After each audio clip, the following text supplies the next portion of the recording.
Hello and welcome to the Emotion at Work podcast, where we place emotion at the heart of the people, the process and the place of work. And today we're focusing on both the processes and the place of work. And our guest is the founder and CEO of Circle Broadcast. And Tarek believes that AI is the secret weapon for modern communication. And often you can find Tarek leading a team of talented engineers, designers, and marketeers who are passionate about using AI and big data to transform how organizations communicate, engage, and understand their audiences. And I'm really excited about our episode today because we're going to be taking a slightly different approach, but more on that later. Before we do that, though, let's get our guest on the air. So welcome to the Emotion at Work podcast, Tarek Kamil. Tarek, how are you? Phil, I am fantastic. Thanks for having me on the show. Thank you for coming on. It's really, as I said in my introduction, I think this episode is going to be fun because it's going to be a little bit different. But I'll keep teasing the listener on why I think that's the case for now. Before we get there, though, what I'd like to do is open up with our usual unexpected yet innocuous question. So my unexpected yet innocuous question for you today would be, if there was a meal that you could never eat for the rest of your days, what meal would you let go? So a meal that I could never eat again. Never eat again. I will say steak. Okay. All right. Tell me more about steak. That wouldn't be on my list. That's why they're surprising my voice. So why steak? I've been trying the whole vegan path this year, just as an experiment. Okay. I'm very into experimentation with health, and I don't miss it that much. I thought I would miss it more. Okay. Giving up cheese, dairy, I thought I would miss those more. I don't really. Okay. So that's maybe a shocking answer, but and don't get me wrong, I love it. I do love it. I do love steak, but I wouldn't have any problem not having it again. Okay. Wonderful. Fab. So I think for me, I think it would be pastries. So pastries in general. So I'm not going to say pastry because I do love a pie. I'm going to say pastries. So croissants, pain au raisin, pain au chocolat, cinnamon swirls, those kinds of things. Again, not that I dislike them. I think I always have, I build up in my head how amazing I think they're going to be. And then when I have one, I'm like, yeah, that was all right. It was okay. It wasn't terrible, but it wasn't incredible either. Maybe I just haven't been to the right Parisian kind of restaurant or the Parisian, what would it be? Is it a boulangerie? Was there a patisserie? Of course there's a patisserie. Maybe I haven't been to the right one to get a really high quality one. But yeah, I think pastries would be something I'd be happy to do without for the rest of my days, I think. Are you giving up sugar? Is that where that's coming from, or are you just disappointed? No, I think it would be I think if anything, I'm probably giving it butter. I think because there's so much butter in croissants and pastries and so on. So I can take or leave sugar as well. To be fair, I do love ice cream. I remember once when I was in LA, and somebody said to me, "Oh, should we go out?" The person who was hosting me said, "Oh, should we go out for cookies and ice cream?" I was like, yeah, that sounds lovely. Thinking it would be like a cookie on a plate with a little ball of ice cream on top. Oh no! It was two huge cookies with just a whole load of ice cream in between. So it was like an ice cream cookie sandwich, which was incredible and lovely. And I think I don't know. I feel like I take or leave. Can I take or leave sugar? Don't know. I feel like I could. Cheese. I love cheese. You know what you said about not missing cheese. I mean, whether I would or not, I don't know. But the idea of not eating cheese, that doesn't appeal because I love cheese. Lots of different varieties of cheese, and with lots of different kind of pickles and chutneys and things like that would be lovely. Yeah, I'd enjoy those. Listen, don't get me wrong. I miss it, but it's an experiment. Yeah. See how you feel. Yeah. And that idea of experimentation, then, that I'm going to make a link, and you can tell me how accurate I am. I'm going to take that idea of experimentation and take that into the work that you do then, because it feels like there's a lot of experimentation in what Circle Broadcast do as an organization, and also in terms of the way that you've, I guess, the way that you founded that organization and the way that you've grown it. It feels like there's been a lot of experimentation and rapid learning and rapid iteration in that as well. Would that be fair? That's more than fair. I don't know how you found the segue between steak, cheese, pastries, and software, but you did. So Thanks. Kudos. Thank you. That's exactly right. I just fundamentally believe we should always be learning, whether it's personally, professionally, health, how we communicate to employees, technology. All of it is really a big experiment. How do we get 1% better than we were yesterday? If you did that every day, imagine where you would be. But that's how I think about it. I think there's, especially in large organizations, there's a natural resistance to experimentation. People are afraid to fail. They're afraid to try new things. What if it doesn't work? How will I look? So there's a massive aversion to any type of risk. So they just do things the way they've always been done. Yeah. But without experimentation, how will you ever innovate? And I always use the example of someone accidentally dropped the chocolate in the peanut butter. And wow, look what they discovered. Yeah. That was accidental innovation. But that's not a long-term strategy for success. Real long-term strategies for success require questioning. They require experimentation. They require taking some level of risk and understanding that even if it doesn't work, I will have learned. So that's just part of my DNA. I don't know any other way to exist. Wonderful. I love that. And the idea of, I don't know. So I want two frames that I use a lot in my coaching work in particular is the idea of encouraging people to be deliberate and purposeful. So let's not just leave things to chance. So if you're going to do something, then let's do it deliberately and let's do it on purpose rather than do it incidentally or do it kind of accidentally. Two of those things. So if we're going to try and not try, if we're going to change something, then let's do it in a way where we're doing it, deliberately and on purpose. So I'm with you on that one. Yeah, definitely. Because then we're doing it with our eyes open, so we know what we're trying to do, where we're trying to get to, and then how we can improve. And then we can assess the extent to which we got there, and then improve or learn or repeat depending on what we do. So, yeah, I'm definitely with you on that.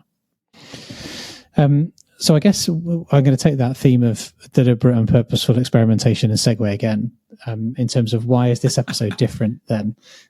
So this episode is a little bit different because, as our regular listeners will know, I occasionally share some reflective episodes on this podcast, such as the one we did, episode 50, looking at imposter phenomenon, or when we took a deep dive into emotions in episode 37.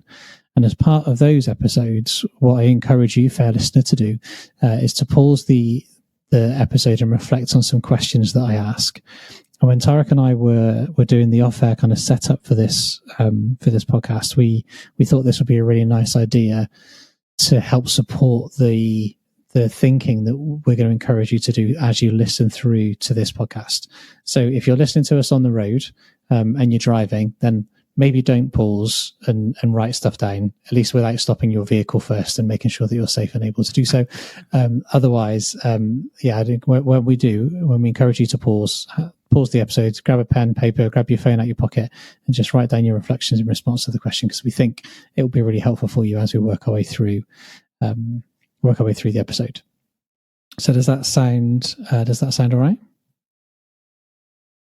To me, always yes. Yes, wonderful. Of course. Well, I suppose to you and the listeners, talking to both. All right. So when we met off air, I asked Tarek what the story was that you never get asked to tell. I asked a few different other questions as well. And in response to the question of what's the story that you never get to tell, that answer really fascinated me. And so I think it's like an opening frame for where this conversation is going to go. Would you mind answering that for the listener now, Tarek? Would that be okay? Sure, Phil. I think it's such an interesting question. And given all of the work that we've been doing around organizational dynamics and what really drives value to an organization, one of the things that I think leaders miss is the value of their people. And they frequently will prioritize customers, product, and service. And a lot of leaders, unfortunately, view people as a liability and not an asset. And when you look at most organizations, 95% of organizations, their single largest expense is on their people. So here is the number one thing you are spending money on within your organization. And you don't view it as a competitive advantage. You don't view it as an asset. You view it as, at best, the third most important thing that you're thinking about behind your customers, your product or service, then maybe your people. And so it really is a reframing of what drives value to an organization. And every time I get an opportunity to talk to leaders, I try to impress upon them, and there's data to support all of this, that organizations that really understand their workforce and the value that it provides, it serves as the foundation for everything else. If your people are informed and engaged, you have a massive advantage over your competition. You have, not only are they going to build better product, deliver better service, provide better customer service, they're talking to their friends and their family about how great of a place this is to work. So fundamentally, we think about this isn't an expense for you. This is a competitive advantage for you. And when we start to reframe it in that way, and we show the top quartile of companies that value employee experience and how much more profitable they are, how much longer their employees stay, how much more money they make, both top line, bottom line. And they're not trying to do those things. It's just you have built a foundation of people. People bought into the mission of what you are doing. Yeah, definitely. And I'm interested to know how you might do that at scale. I guess partly I'm asking selfishly for me. So the team, the emotional work team is 6 strong now. And there's certain choices that we've made and certain things that we've done right from the outset. And I say we, as probably more I could say me, I've done straight from the outset. And so, for example, one of those is we don't have a probation period. So if you come and work for us, you are employed and you're permanent from day one. There's no probation. There's no prove yourself. There's no there's no need for you to jump through that hoop, because we're confident that if we're going to make you an offer and you're going to say yes, it's the right thing for you and it's the right thing for us. We're that confident in the way that we bring people in. Similarly, we are a work from anywhere organization. Most people are, we have a little bit of a requirement that contractually people need to be based in the UK, and where in the UK they are, well, that's entirely up to them. So they can be located wherever they want to, and if they want to go and work from somewhere else for a week or two, then by all means they can go and do that, because we trust them to do the right thing for themselves and for the organization and what they're trying to do. And we're really open and transparent on financial performance. We're really open and transparent on what everyone's paid. We're really open and transparent on lots of those things. We've worked really hard to put the employee or the colleague right at the heart, and their experience right at the heart of what that is. Because as you're right, as you said, and I agree with you completely,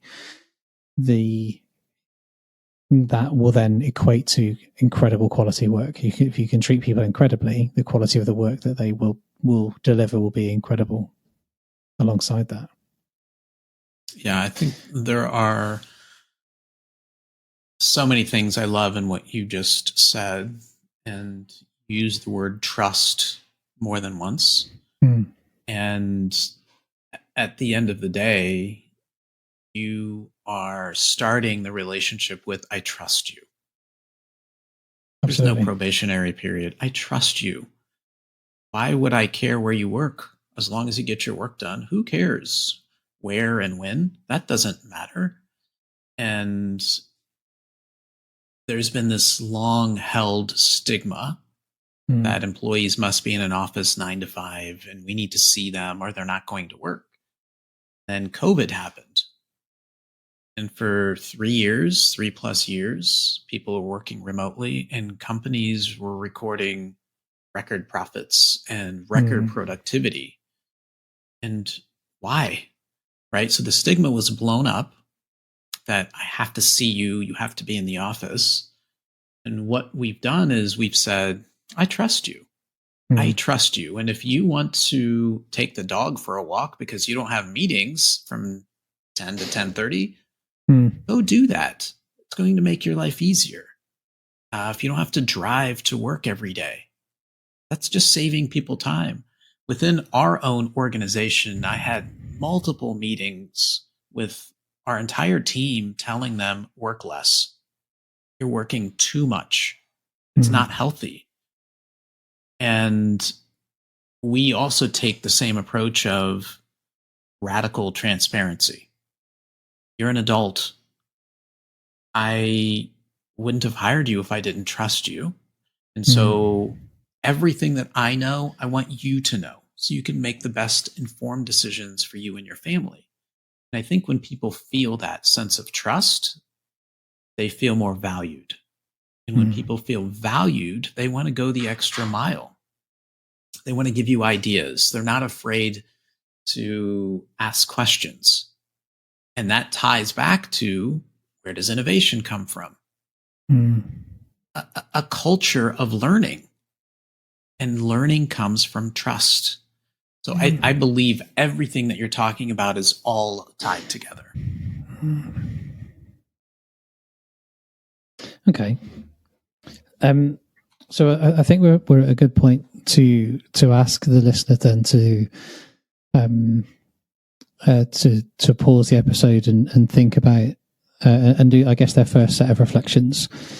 And so, speaking to you then, fair listener, what I'd like you to do is pause the episode shortly and have and reflect on what are somewhere between 3 and 5 risks that you think you or the organization is averse to. So what are those risks that people are having that risk aversion against? What are those risks that are getting in the way? And I say that because fear as an emotion is incredible.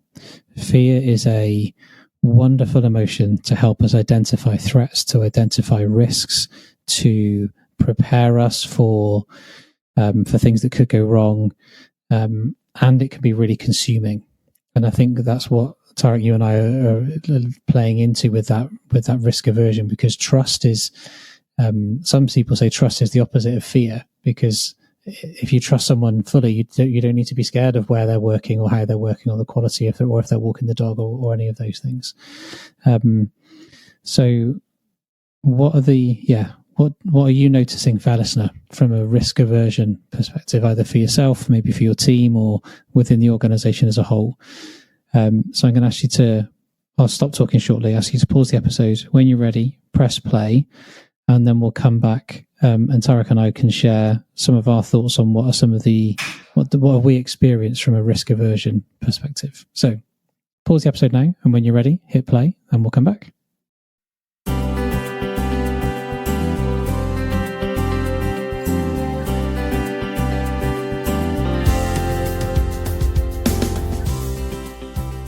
Okay, and welcome back. So what have you noticed then, Tarek, from your experiences with this idea of this risk aversion, and that risk aversion that might create those accidental innovations? So the chocolate and the peanut butter example that you gave earlier on. What have you noticed or have experienced either yourself or with clients that sits behind this risk aversion then? Phil, we focus almost exclusively on an organization's relationship with their people. That's where we sit. And really, one of the biggest things that we've seen stand in the way of an amazing employee experience is not trusting that employees are reading, informed, engaged. So they are hitting employees over the head with the same message over and over and over because they're not trusting that they're actually reading what they're supposed to be reading. They're not engaged. And so what that's doing, the unintended consequence of behaving in that way is A, it shows I don't trust you. And B, it's creating a completely irrelevant experience. So if I need you to know something and I don't trust that you've read it or engaged with it, then I keep hitting me with this. And you're doing it everywhere I go within the organization. Most organizations, 100% are using email. 85% have some type of intranet. 60 to 70% are using some type of collaboration, whether it be Slack or Teams.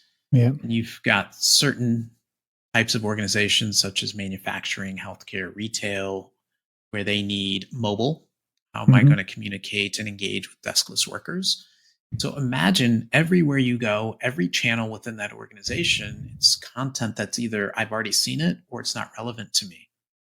So we're actually doing the opposite of what we intend. We're teaching them that they don't matter, that irrelevant experiences are okay, that you're not as important as our customers, because we would never do this to a customer or prospect, right? So I think the goal is correct. I want our people to be informed and engaged. The methodology for which we do that is flawed. And I think it comes from a lack of trust. I also think it comes from a lack of technology and understanding what's available. So I think it is those two things that we see more than anything. And we hear that this is the way we've always done it. That changing of mindset is really important when it comes to innovation.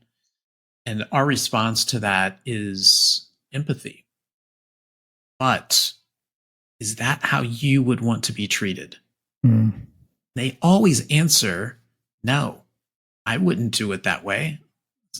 Then why do you? And that's where the light bulbs start to go off of this person that is responsible for some people function, whether it be communication, engagement, whatever it is. They're an employee too. So put yourself in the recipient's shoes. What experience would you want for yourself? Let's start with that as the destination and then work backwards and figure out a way to deliver that.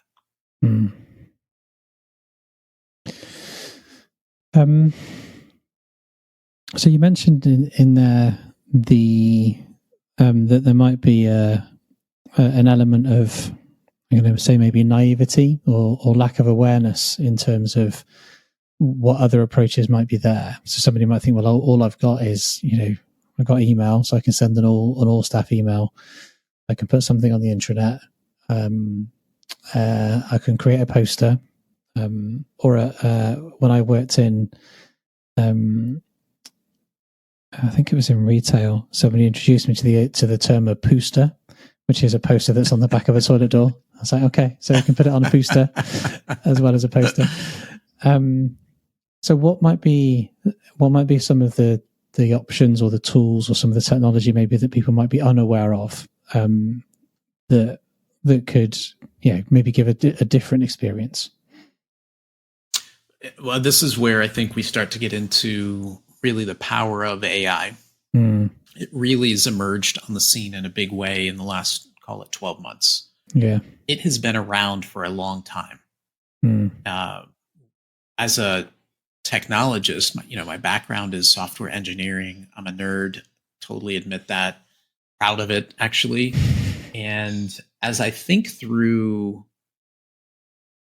the brands that engage you and I, call it Netflix, Amazon, Hulu, Spotify, they're all doing the same thing. They're all making it feel as though Phil is the only fill in the blank. Watcher, viewer, subscriber, reader, whatever it is. Why? These brands and these technologies have figured out our most valuable asset is people's time. It's not money. It is your time. And one of the best phrases I have ever heard to put this into context is, you've heard, I'm sure, and your listeners have heard, we are in the information age. And I don't agree with that. I think we're in the attention age. How do you really grab someone's attention in a meaningful way? Because there's so many demands on your time, your listeners' time, and how do you cut through the noise? What these brands have figured out is technology can do that. So a subset of AI underpinning it is machine learning. How does Netflix and Amazon learn what Phil likes and what he doesn't like? It's based on your behavior. And we can make that same correlation and bring that into the workplace in the exact same way.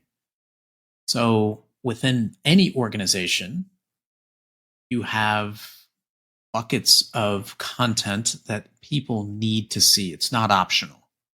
You need to see the message from the CEO. You need to see the new product announcements. You need to see that we've acquired another organization, whatever it is. Then there's a bucket of all of these optional pieces of communication. Health and Wellness Week, volunteer opportunity, whatever it is, employee spotlight. How do we structure all of that information in a way that is personalized and tailored to every single employee based on both what they need to know and what they want to know?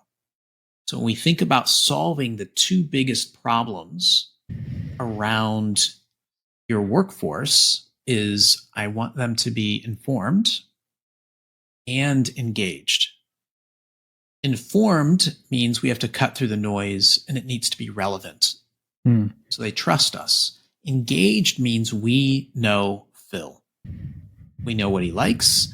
We know what he doesn't like. And so everywhere he goes within our organization, that should be tailored to him. He sees a piece of content on the intranet.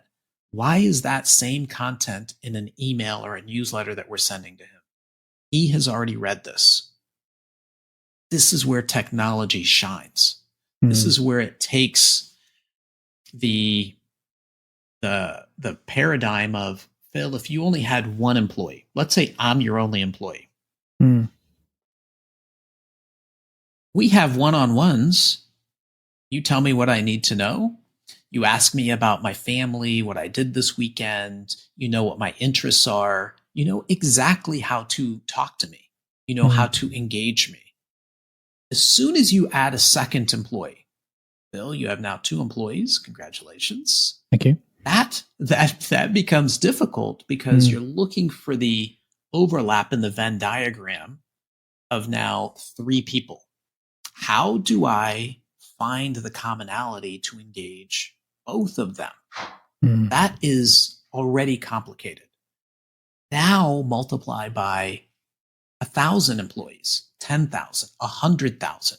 It doesn't scale at all. It becomes infinitely complicated. And so technology does all of that learning down to the employee level and then builds those experiences based on what it has learned about each individual employee, their channels of preference, what they need to know, what they want to know at scale. So while AI, is on everybody's radar today, it has been around for a long time, and it's perfect use case for this. How do I really engage my workforce at scale? Technology. And as I was thinking through solving this problem, I could not think of any other way to do this without AI. The only technology I think that solves this problem in a meaningful way.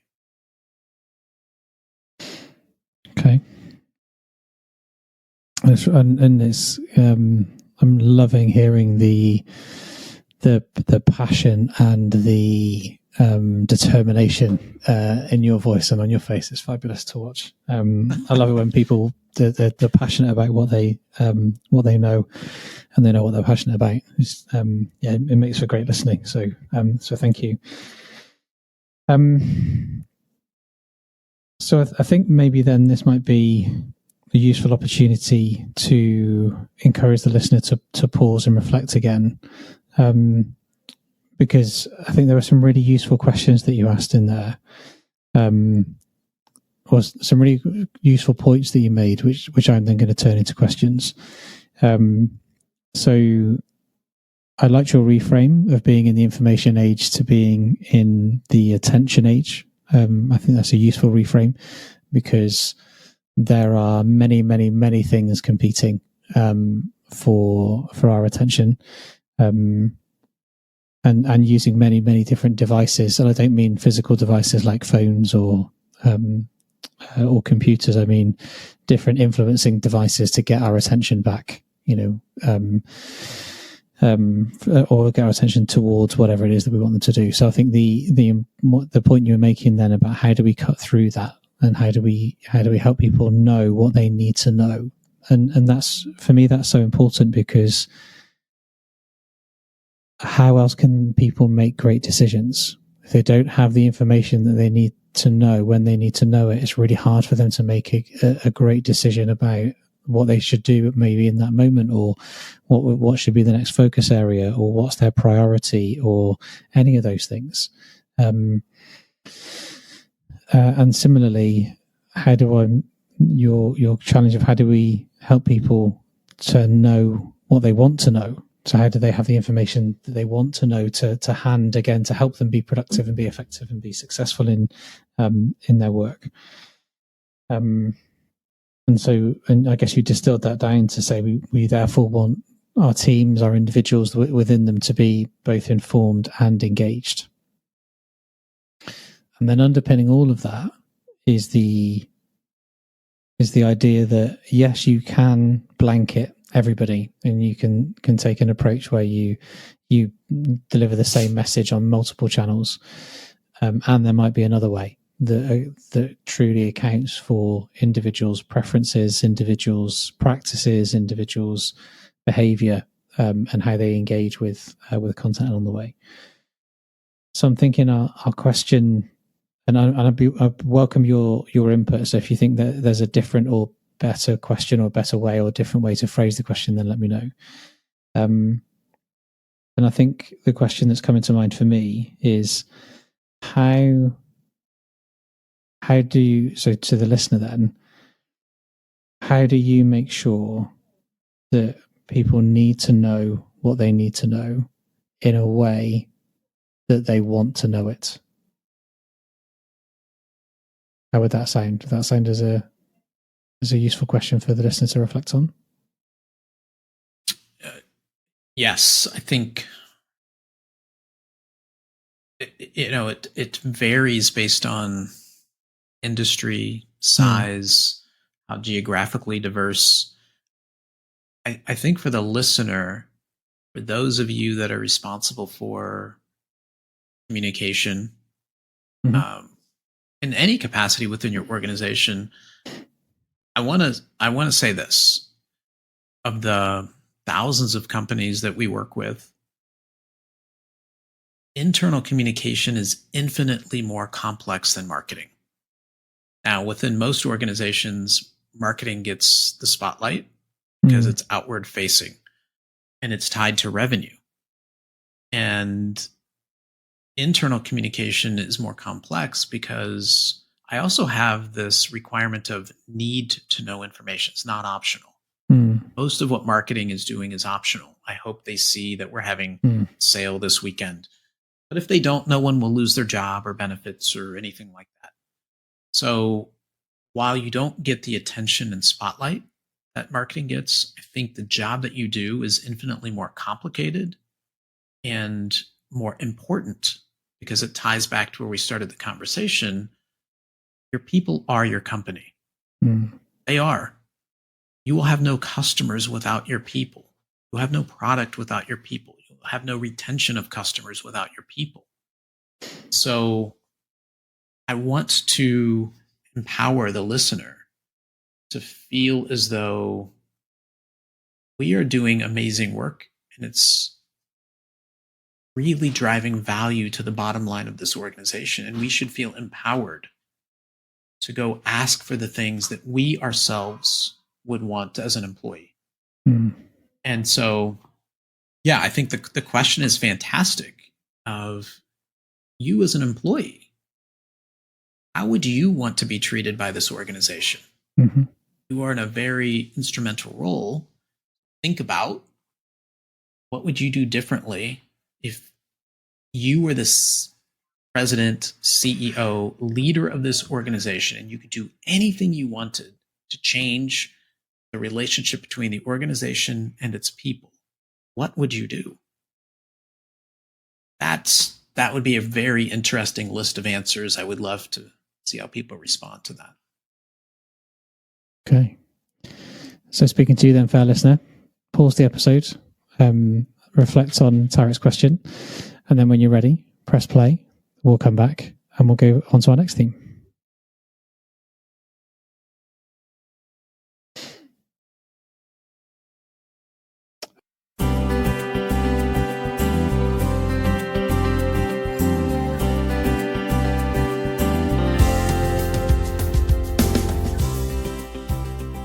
Okay, welcome back. So when we think about AI and the adoption of AI, so I agree with you, artificial intelligence and machine learning have been around for a long time. And over the last 12 months, in particular, I guess, with the evolution of ChatGPT and then also into Microsoft's Copilot and Google's Gemini and various other large language models. And it feels like a lot of, there's just a lot of playing going on. And I don't mean that in a derogatory way. I don't mean as in like, people are just playing around, as in messing around and not taking it seriously. I don't mean play in that way. I mean play as in maybe in experimentation, as we discussed earlier on. And one of the things that you mentioned to me when we had our off-air conversation, when we're thinking about AI adoption in the workplace, you talked about curiosity being crucial when we're thinking about AI adoption in the workplace. So what was your reason for saying curiosity was crucial in that way? Apart from it sounding really cool because it's got some nice alliteration with curiosity being crucial. Aside from alliteration, I think we're seeing a lot of circles, no pun intended, with this conversation. So we started with experimentation, whether it's personally, professionally, that's where innovation comes from. And so if you think about the question we just asked the listener, which is, if you were the leader, how would you want to be treated? And you're going to come up with this amazing list of things that could be improved, done differently. Great. How would you experiment? How would you dip your toe in the water to try some of these things? So one of the commonalities we've seen with internal communication as a function is they don't take credit for the amazing work that they do. Mm-hmm. And so they're not in a position to feel as though they can take risk and fail. So that's where curiosity comes into play. Okay. And as I think about it, I think through not only what would you want to change, we think about ties to the strategic goals of the business. Mm. If you want to be seen as strategic, have to know what the business values. You work backwards. So it's an opportunity to layer in curiosity in a way that addresses these strategic goals of the business. Okay.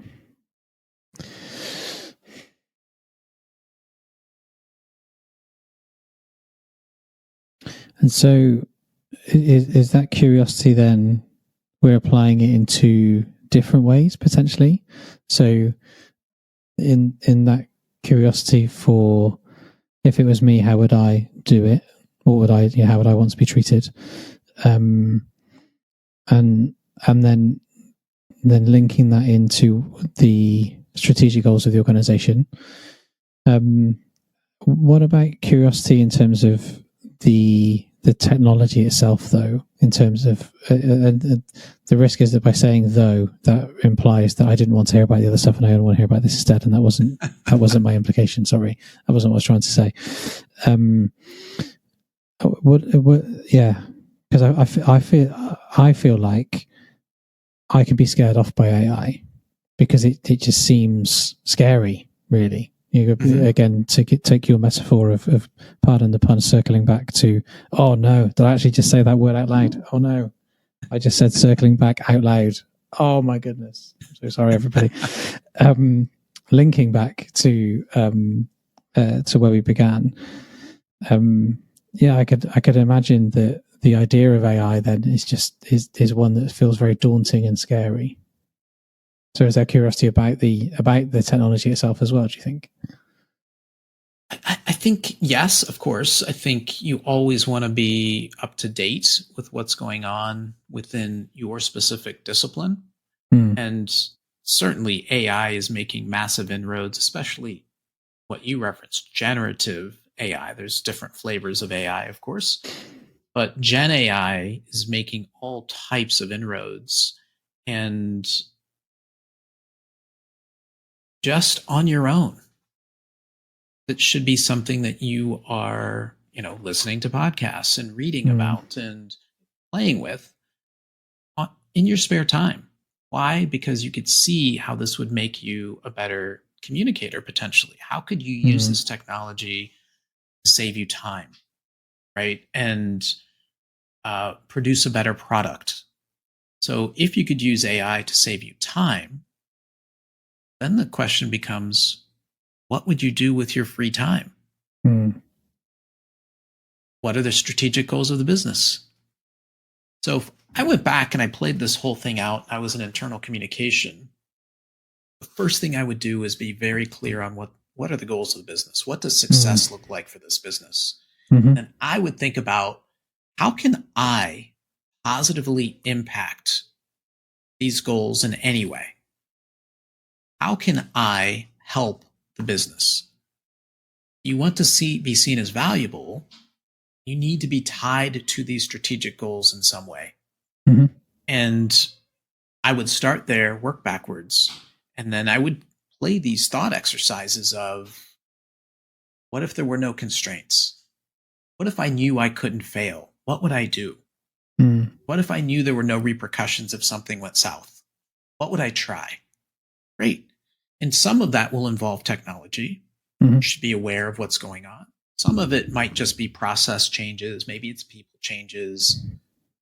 It's a combination of things. I never want the listener to walk away thinking, even though I'm a nerd and a technologist, that the technology answers all your problems. There's no silver bullet. It's going to be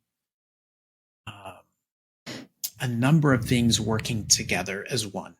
And so the curiosity goes back to, you should understand what's available to you. Doesn't mean you're going to have to implement everything. If you do, it doesn't mean it has to be organization wide. Could you not experiment with one small piece? Could you not experiment with a business unit or department or division just to try and measure and see if it's working? Because now you've got real data to go back and say, we're helping the organization towards this strategic goal. Here's what we did. Here's the impact.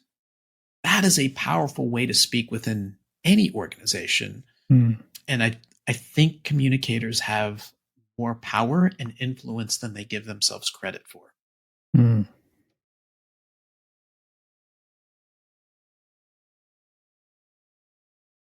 Okay. Wonderful. Thank you. So it sounded like for our third time, then we have some questions to encourage the listener to reflect on, which are, what are those strategic goals, those strategic priorities for the organization, and followed up with, how can I help and influence that in a positive way or to a positive effect? So speaking to you then, fair listener, I'll encourage you to do that. So your two questions are, what are the strategic priorities for me and or my organization? And then how can I help and positively affect those priorities or those outcomes? So pause when you're ready, hit play. We'll come back for our final section.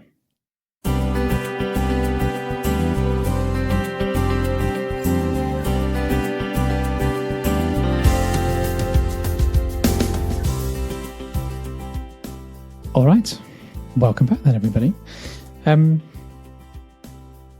think I say our final section because there might be two elements to it, I think, Tarek, if that's okay. So I guess one of the things that I think we've done really well so far is outline the why and some of the what. So why it matters, why it's important, and some of the what in terms of what you can consider.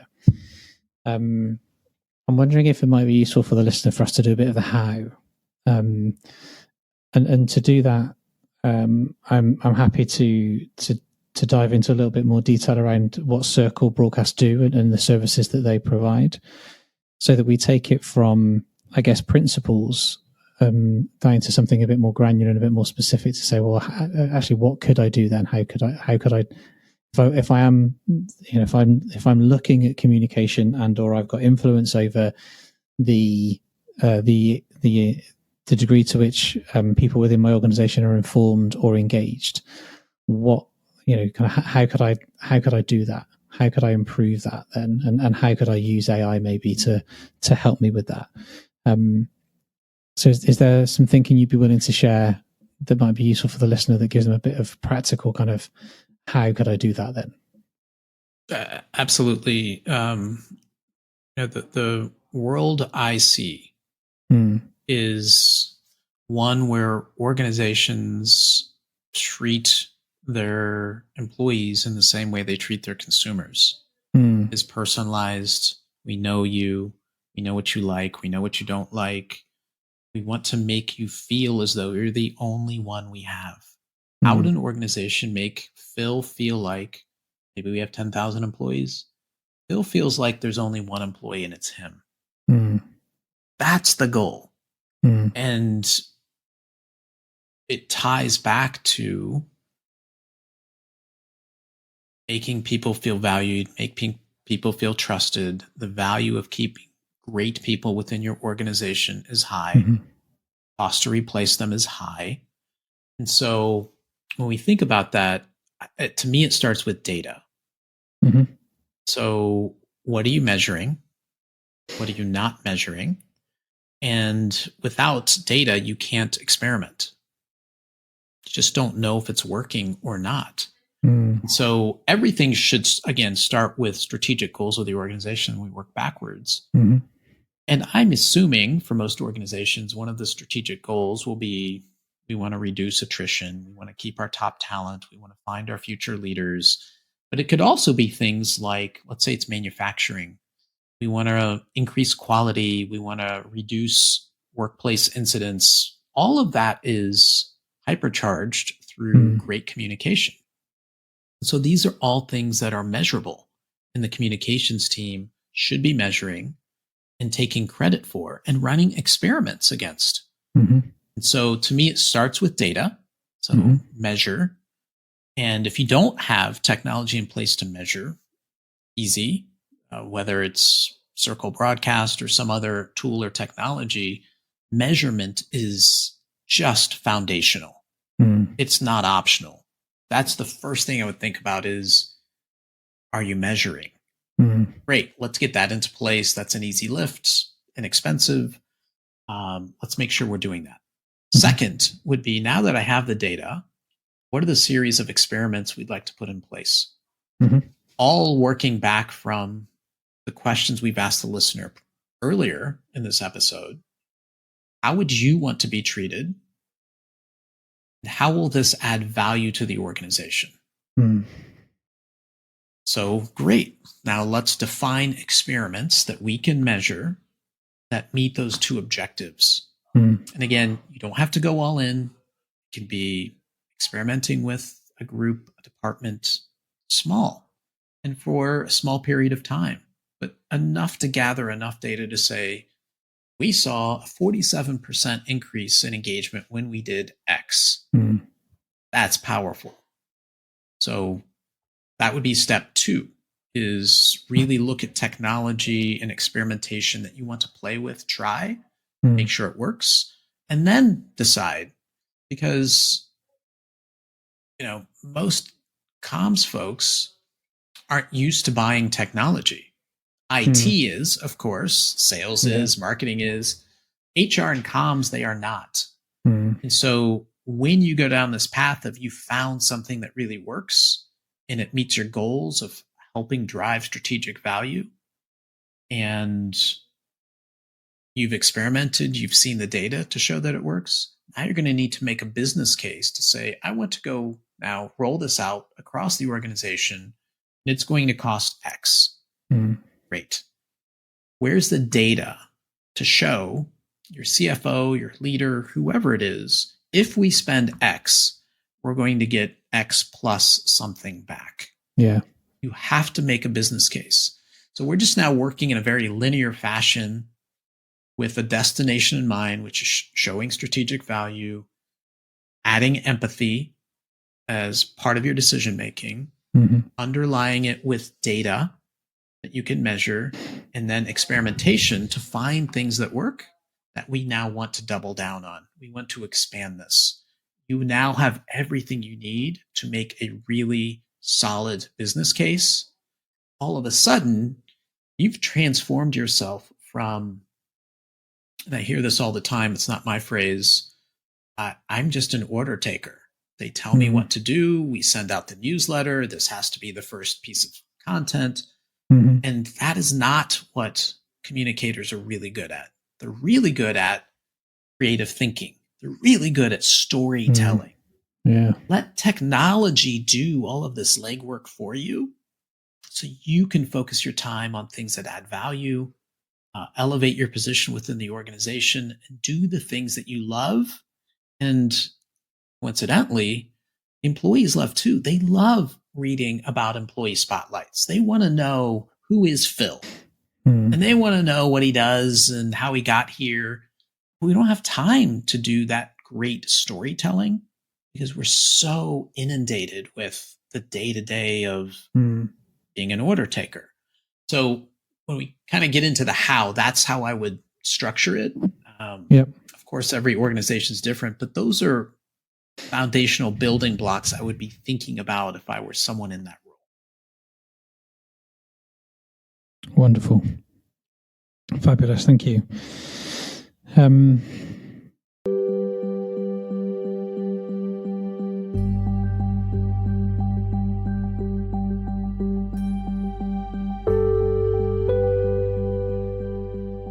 What Tarek has outlined in this episode is a lot of, if not everything, we think about when we look at emotion in the process of work.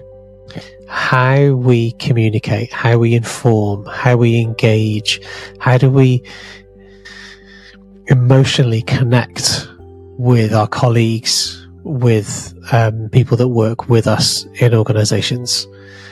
And often we forget that emotional connection, and that is where emotional work can really help. Whether it's thinking about how you engage, how you communicate, how you structure and organize your teams, your organizations, so that you can emotionally connect and emotionally enrich people's experiences in the workplace. That's where you need our help. So get in touch with us today on hello@emotionalwork.co.uk and find out how we can help you. And for now, back to the show.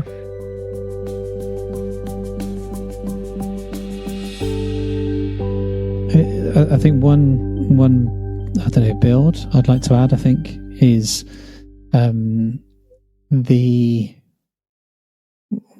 there's great value in saying, as well as saying, there's great value in saying we did this worked, we got a 47% improvement in these against these data points when we did it.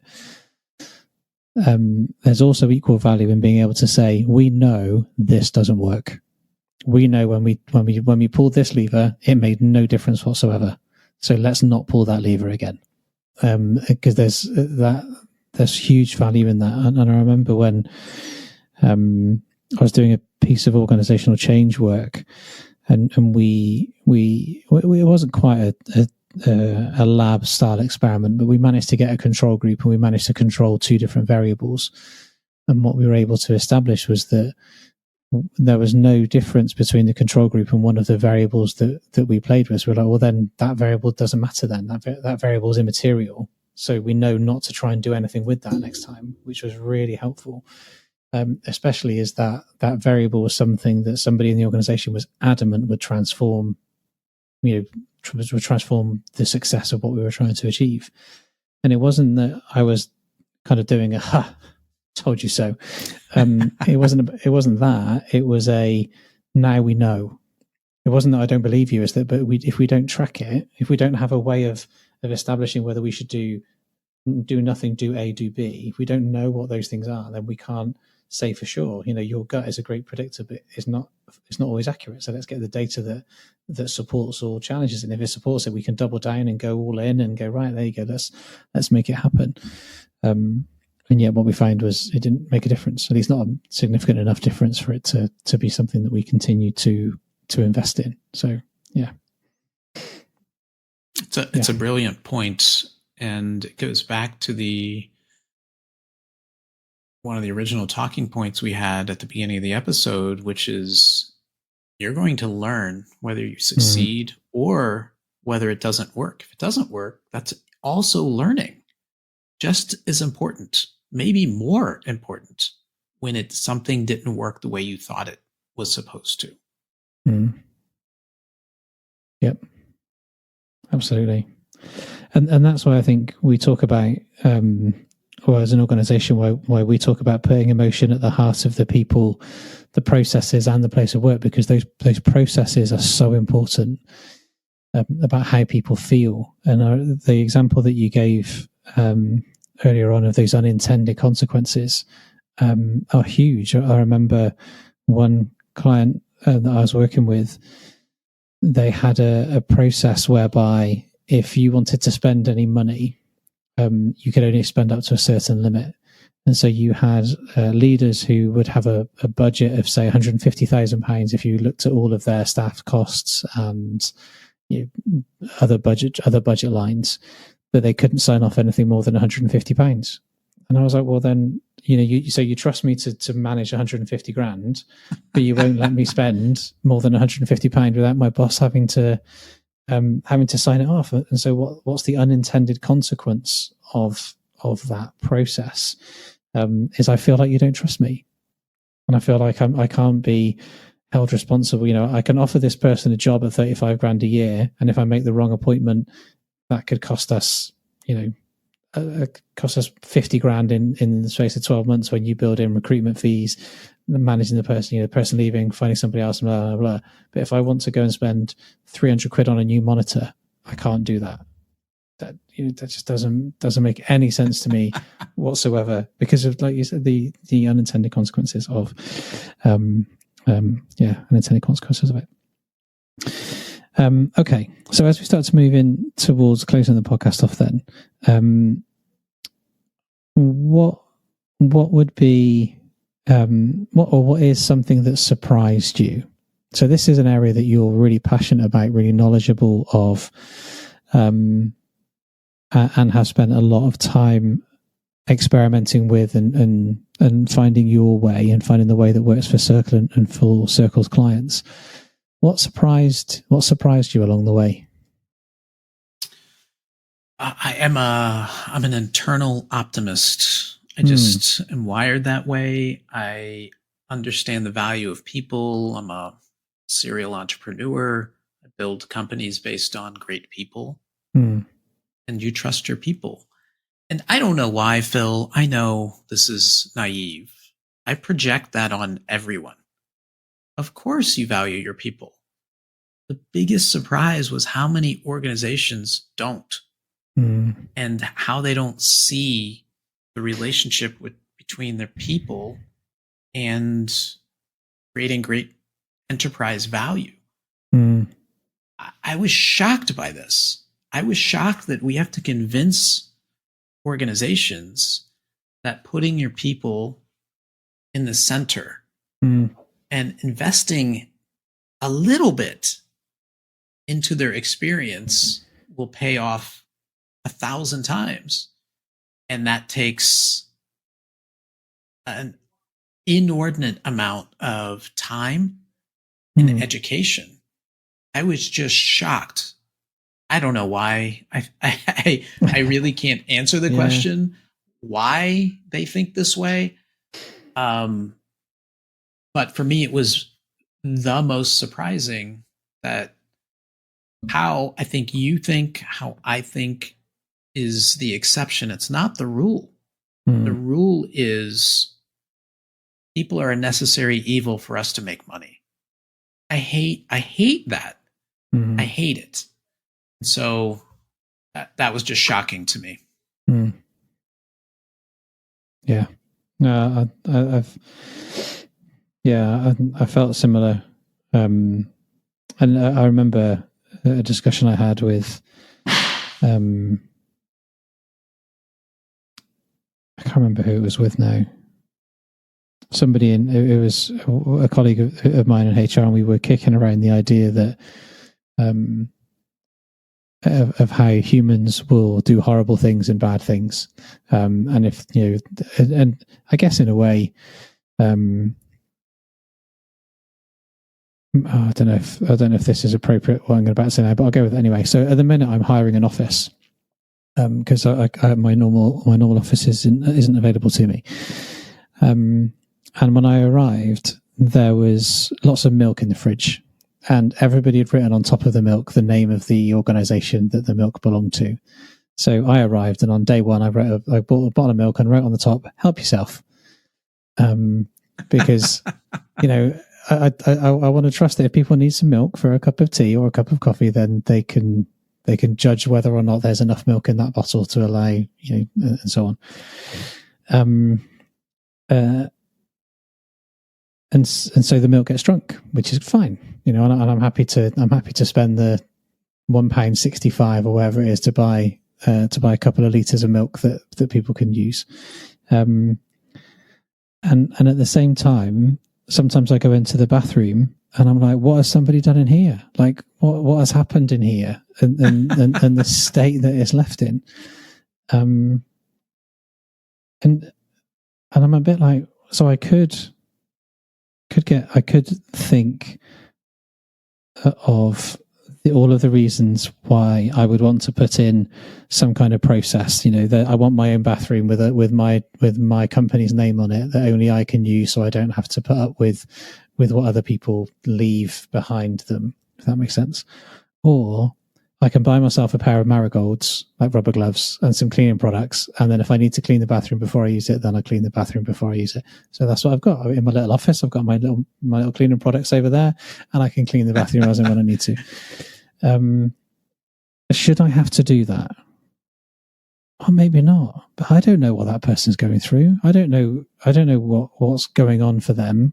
And what I can control is what I leave behind. And so that's what I'm going to focus on controlling, because I can't control what other people do and whether they, So I feel like I'm rambling, but it's brilliant. It's brilliant. Is that how you're viewing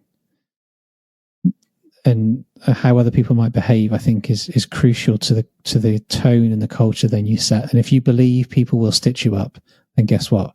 People will stitch you up. Because that's a very I feel that's a very UK term, stitch you up.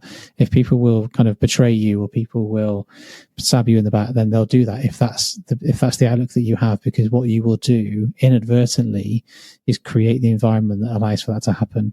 Because you'll try and put in place all of these protections for somebody not to do it.